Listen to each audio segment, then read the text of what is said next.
अस्सलाम वालेकुम गाइस, कैसे हैं आप सब। Welcome back to my channel. मैं रुबीना और 7वां रोज़ा कंप्लीट हो चुका है अल्हम्दुलिल्लाह। और ये 7वें रोज़े की सहरी है। सहरी से मैं शुरू कर रही हूँ ये वीडियो।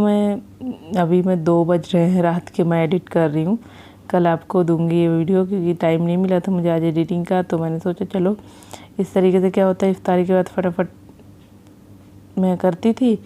बाद में जो भी क्लिप होती थी वो डाल के एडिटिंग करके नमाज और तरावी की पढ़ ली मैं वीडियो जैसे अपलोड पे डाल देती थी। लेकिन अब मुझे थोड़ा मैं सोच रही हूँ कि जैसे आज की वीडियो है तो मैं कल आप लोग के साथ शेयर करूँगी, तो रात में ही एडिटिंग कर लूँगी, तो ये सब सही ऐसे सही रहेगा। तो ये सहरी है, मैं पानी ले रही थी, उसके साथ मैंने कबाब रख दिए थे एक तरफ तलने के लिए। मैंने अंडा भी बनाया है, साथ में फ्राई और चाय है और ये पराठे हैं और रोटियाँ हैं। पराठे तो मैं खाती हूँ, बाकी तो सब रोटी ही खाते हैं। बाकी अंडा भी मैंने अपने लिए ही बना लिया था क्योंकि मुझे नाश्ते में अंडा चाहिए होता है। सहरी हमारे नाश्ता ही होती है। फिर उसके बाद थोड़ा जल्दी ही हम कर लेते हैं तो टाइम रहता ही है, तो आधे घंटे का टाइम रहता है, तो मैं उस टाइम कुरान शरीफ पढ़ लेती हूँ। और इसी टाइम ये सब्ज़ा मैं भिगा के साइड में रख देती हूँ कि जब जैसे अज़ान होने वाली होगी, सायरन बजता है तो मैं ले लेती हूँ। फिर उसके बाद ये चने उन्हें जो भी भिगोने होते हैं इस टाइम में भिगो देती हूँ। बस उसके बाद ये इफ्तारी की तैयारी होने लगी है। ये असर के टाइम से मैं शुरू कर देती हूँ, लेकिन मैंने अभी आज नमाज़ नहीं पढ़ी थी। मैं सोचा चलो प्याज काट लूँ फिर उसके बाद नमाज़ पढ़ूँगी। तो बस अज़ान हो ही गई थी।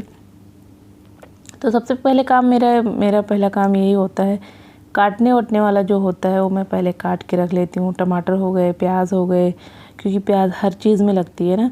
तो जिस तरीके जैसे अभी ये स्लाइस वाले प्याज हो गए, कुछ वो भुर्जी वाले जैसे प्याज होते हैं, जो भी काटना होता है मैं इस टाइम काट के रख लेती हूँ। उसके बाद असर की नमाज़ पढ़ती हूँ। एक तरफ मैंने छोले रख दिए थे उबलने के लिए। बस उसके बाद नमाज के बाद मैं बनाने लगी। तो ये सबसे पहले तो छोले बना रही हूँ। सिंपल सी रेसिपी है, आप लोग के साथ शेयर भी कर रही हूँ। तो थोड़ा सा मैं तेल डाला है, तेल जानते हैं मैं बहुत कम यूज़ करती हूँ। बस उसमें मैंने ज़ीरा डाल दिया है, थोड़ा सा चटक जाने देंगे। उसके बाद ये बॉयल छोले डाल देंगे। और हाँ, मुझसे एक कमेंट भी अभी आज ही आया था कि छोले मुझसे गलते नहीं हैं। आप कुकर में गलाओगे तो क्यों नहीं गलेंगे। अगर फिर भी लगता है कि नहीं गल रहे हैं, वो काले वाले की बात कर रही हूँ मैं, ये वाले तो गल ही जाते हैं, तो आप उसमें 1 पिंच सोडा डाल दो तो एकदम अच्छे से गल जाता है। वैसे डालने की ज़रूरत नहीं पड़ती है, मैं नहीं डालती हूँ, ऐसे ही गल जाता है। बस इसमें मैंने छोले डाल दिए। अब इसमें थोड़े से मसाले डाल रही हूँ, जिसमें चाट मसाला है और भुना कुटा ज़ीरा है, भुना कुटा धनिया है, काली मिर्च का पाउडर है, नमक तो मैंने उबालते हुए डाल दिया था।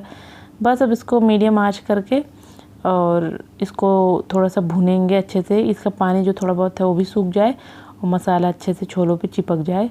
बहुत अच्छा बनता है। ये सिंपल सी रेसिपी है लेकिन बहुत ही अच्छा बनता है। चाट जैसे इस टाइप की बहुत ज़्यादा हैवी नहीं अच्छी लगती है। तो इस तरीके से मैं बनाती हूँ, बहुत तरीके का बनाती हूँ, लेकिन मैं जो भी बनाऊँगी शेयर करती रहूँगी। तो बस अब जब तैयार हो गया तो मैंने इसमें खटाई थोड़ी सी डाल दी है खट्टापन के लिए। वैसे टमाटर तो डलेगा ही। बस अब इसको मैं रख दूँगी साइड में, बाद में इसमें टमाटर धनिया प्याज जो भी डालना है डाल दूँगी। उसके बाद ये मैं धनिया साफ़ कर रही हूँ। धनिया क्या है, मैं साफ़ करके धुल के अच्छे से इसको अच्छे से छान के सुखा के इसको काट के मैं रख देती हूँ। 2-3 दिन चल जाते हैं, ज़्यादा एक साथ कर लेती हूँ मंगा के। तो ख़त्म हो गए थे तो मुझे ये करना था, तो मैंने कहा चलो ये भी कर लेती हूँ काम। तो इस तरीके से साफ़ करके इसको अच्छे से 2-3 पानी, क्योंकि मिट्टी होती है ये सब चीज़ों में, पत्ते वाली चीज़ों में, तो 2-3 पानी से अच्छे से इसको धुल के उसके बाद इसको मैं पेपर पे बिछा देती हूँ छन्ने के लिए कि पानी अच्छे से सूख जाए। उसके बाद काट के फ्रिज में रखती हूँ। तो आप उसे काट के 1 हफ़्ते भी चला सकते हो, ख़राब नहीं होता है। लेकिन मैं इतना नहीं काटती हूँ कि हफ़्ते चले, 2-3 दिन तक जो चल जाता है उतना काट के रखती हूँ। बस ये पकौड़ों की मैं तैयारी करने लगी हूँ। पकौड़े मैं बहुत कम बना रही हूँ कि कोई भी दुकान पे भी जाता है तो वहाँ पे बहुत कम सब खाते हैं। घर पे भी मैं और ज़की तो खाते ही नहीं हैं, तो इसलिए मैं बहुत कम बनाती हूँ। तो ये मैंने प्याज ले लिया, इसमें धनिया डाल दिया और ये मसाले जो पकौड़ों का मसाला मैंने क्यूब बना के रखा था एक डाल दिया है। इसमें हल्दी नमक डाल दिया है। और तो मसाले में तो सारे मसाले हैं, इसमें और कुछ डालने की ज़रूरत भी नहीं पड़ती है। तो अब इसमें बेसन डाल देंगे और थोड़ा सा ही चावल का आटा डाल देंगे। चावल का आटा मैं पकौड़ों में डालती हूँ, इससे क्रिस्पी बनती है पकौड़ी, बहुत अच्छी बनती है, करारी सी बनती है। तो अगर आपके पास है तो आप डाल सकते हो। और अगर आप दाल के साथ दाल बना रहे हो तो उसमें तो डालने की ज़रूरत ही नहीं पड़ती है। दाल वाली पकौड़ी में वो वैसे भी क्रिस्पी इतनी होती है, वो टेस्ट उसका अच्छा होता है। ये क्या होता है, जब मैं नहीं भिगाई रहती हूँ तो बेसन का बना लेती हूँ, नहीं तो अक्सर मैं दाल का ही बनाती हूँ। मूंग दाल हो गई, चने की दाल हो गई, मैं दिखाऊंगी आप लोगों के साथ, शेयर करूँगी वो सब रेसिपी भी आगे जैसे जैसे मैं बनाती रहूँगी।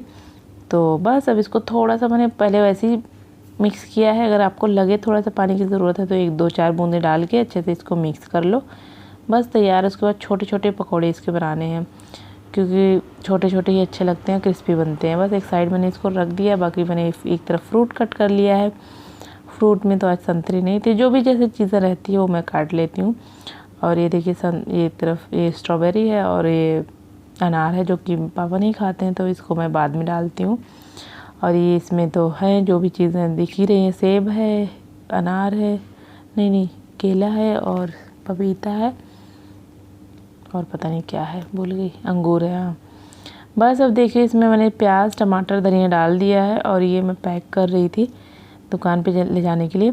और मस्जिदों में मैं देती थी, घर के पास 2 मस्जिद है एकदम पास में, तो दोनों मस्जिदों में मैं हर साल देती थी इफ्तारी। एक दिन, अब की बार मैंने एक ही दिन दिया, नहीं दिया क्योंकि मस्जिदों में बहुत ज़्यादा इकट्ठा हो जाता है। तो मैंने रोज़ के जैसे मस्जिदों के जो खाने जाते थे वो मैं पैसे अलग कर रही हूँ कि किसी गरीब के काम आ जाएंगे, क्योंकि मस्जिदों में वेस्टेज ही होते हैं इतना ज़्यादा, सबके यहाँ से पहुँच ही जाता है खाना, तो इसलिए तो मैं वो डेली के जैसे अलग कर रही हूँ ताकि वो किसी जैसे बाद में किसी गरीब के काम आ जाए। तो ऐसे कर रही हूँ, क्योंकि ज़्यादा देने का कोई से कोई फ़ायदा नहीं होता है, वेस्टेज में चला जाता है खाना। बस देखो ये जूस शरबत भी बन गया है और 2 बैगन नींबू के हैं, 2 नींबू के हैं, क्योंकि ज़की आज नहीं है, उनको थोड़ा टाइम लग गया तो उनको लेट हो जाएंगे, तो इफ्तारी में वो नहीं थे। बच्चे और मैं और आपा ही दस्तरखान पे हैं, बाकी पापा तो अलग करते हैं, उनका तो मैंने भिजवा दिया है। बाकी ये मेरा दस्तरखान है अल्हम्दुलिल्लाह। छोले हैं, पकोड़े हैं, फ्रूट चाट हैं और ये थोड़े से तरबूज हैं। फिर उसके बाद नमाज के बाद मैं चाय बना रही हूँ। चाय में मैं 2 कप चाय ही बना रही हूँ, क्योंकि ज़की है नहीं तो वो आ जाएंगे, तो मैंने सोचा जब वो आ जाएंगे उनके साथ ही मैं जैसे पीती हूँ, तो मैंने आपा और पापा के लिए रख दी है चाय। तो चाय तो मेरी सिंपल सी होती है, मैं पानी दूध डालती हूँ, चीनी डालती हूँ, पत्ती डालती हूँ, अदरक डालती हूँ, क्योंकि इलायची वाली चाय हम नहीं पीते हैं। और फिर मसाले वसाले कभी सर्दियों में मसाले वाली चाय लेते हैं, वैसे अभी जैसे गर्मी है तो बस अदरक ही थोड़ी सी डाल के लेते हैं। बस देखिए 2 कप चाय मैंने रख दी है। उसके बाद इनको आने में टाइम था, मैंने सोचा चलो जब तक मैं कुरान शरीफ अपनी पढ़ लेती हूँ। इस तरीके से जब मुझे टाइम मिलता है ना, मैं पढ़ती रहती हूँ बीच बीच में। इस तरीके से मेरे 6, 7, 8, 9 पारे ऐसे दिन में हो जाते हैं, जैसे जैसे मुझे टाइम मिलते जाता है मैं पढ़ते जाती हूँ। तो बस ये आ गए थे, ये 8:30 पौने 9 बजे तक आए थे, तब मैंने अपनी चाय बनाई, हम दोनों ने पिया। और ये मैंने साथ में, जैसे हम उस टाइम जब इफ्तार करते हैं खाली फ्रूट लेते हैं, तो इस टाइम छोले खाते हैं, तो यही डिनर भी हो जाता है और यही जैसे हमारा जो भी है यही होता है। तो मैंने नहीं खाया, फिर मेरा मन भी नहीं था क्योंकि लेट हो गया था, तो इन्होंने खाया। फिर ये खा के तुरंत चले गए थे क्योंकि उनको दुकान पे काम था। तो बस उसके बाद मैं खाना रख दी थी बनने के लिए। खाने में समझ में भी नहीं आ रहा था क्या बनाऊँ, डेली का हो जाता है ना कि क्या बनाऊँ क्या नहीं बनाऊँ। फिर पापा का होता है, वो बहुत कम ही चीज़ें खाते हैं, तो उनकी वजह से बड़ा मसला हो जाता है। सब्जियां नहीं खाते हैं वो कोई भी, और आलू भी नहीं खाते, पहले तो आलू खाते थे, अब आलू भी नहीं खाते हैं। तो क्या है, दाल खाते हैं, गोश्त खाते हैं। तो गोश्त जैसे हम लोग डेली नहीं खाते हैं, तो लेकिन उनकी वजह से मैं हर 2-3 दिन पे बना ही देती हूँ। तो आज मैं दाल चावल बना रही थी, बाकी उनके लिए मैंने बाद में अंडा बना दिया था और रोटी। बाकी बच्चे और आपा ने तो दाल चावल ही खा लिया था। तो दाल देख लिया मैंने कैसे बनाया। बस इसमें 2 कटोरी अरहर की दाल, 1 कटोरी चने की दाल, इसमें टमाटर, साबुत ज़ीरा और लहसुन अदरक और हरी मिर्च डाल दिया था, गला लिया। उसके बाद पानी डाल के फिर इसको लहसुन और लाल मिर्च से इसका बघार दे देंगे। सिंपल सी दाल है, बहुत अच्छी बनती है, लेकिन दाल चावल के साथ बहुत अच्छी बनती है। बस उसके बाद ये 11:30 बजे तक लेट हो जाता है। अब लेट आने लगे हैं, अब तो कुछ दिनों में और लेट आएंगे, क्योंकि यहाँ मार्केट रात भर खुली रहती है। तो अब तो 11:15 साढ़े 11 बजे तक आने लगे। उसके बाद हम लोग वॉक पे चले जाते हैं। अब तो आगे मुश्किल भी हो जाएगा, क्योंकि ये बहुत ज़्यादा लेट आते हैं, तो फिर नहीं जाना हो पाएगा।